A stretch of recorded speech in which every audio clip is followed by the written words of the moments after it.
I walked down to the little mart to get something for us up at the place we were staying, and it's just like this teeny little place, and it's totally mellow, and it's a very rich place. And I tied the dog up outside, and he comes out of his restaurant, and he's got an apron on and everything, and he's like, "You shouldn't leave your dog tied up like this," you know, like. So he stayed there with the dog while I went inside. I got lectured by Clint Eastwood about leaving my dog outside. I'm like, yes, sir. And I was like, nobody's gonna believe this story. I got online in California when I decided I was leaving California, and I decided that I was gonna, I went to an astrology site that does astrocartography, and this does your astrology for anywhere in the world. So I started researching every single place that I ever thought was interesting, just to see what it would say. So anyway, Florida looked pretty good, and it was on the coast. It was cheap compared to where I come from, and it was tropical. And I thought, well, this is the closest I can get to leaving the country without leaving the country. And so that's why I got here. You know, I'm out because I'm an activist in the community, and I've always been an educator that way. But on the other hand, I don't feel like it's a focal point. So I don't feel like I need to, well, I don't need to be an activist all the time. I feel like it's really, the whole journey is really a matter of wholeness. Everything's about becoming who you are. Everything's about becoming whole. So that usually is not necessary to tell people, you know, for any of us, it's not really necessary to tell people your whole journey, no matter who you are. If some similar topic matter comes up where I feel like it might be beneficial for somebody to know that they know somebody who's in this situation, then I might reveal myself. But typically it's not necessary in my life.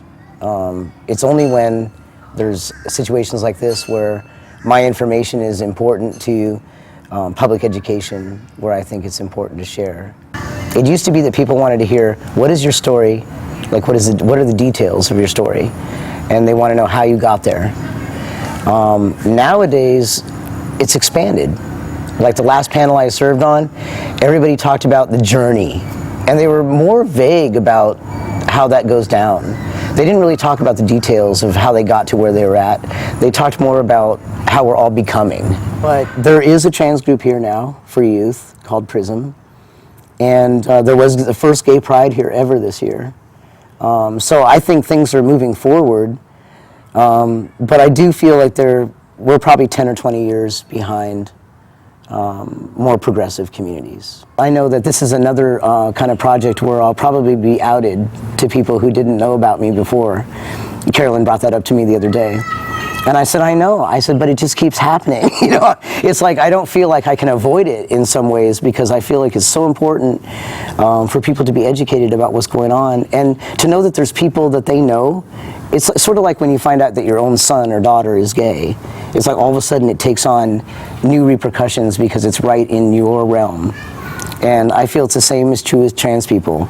They're all around, you know, they're walking around, living lives, you know, having jobs and families and everything else.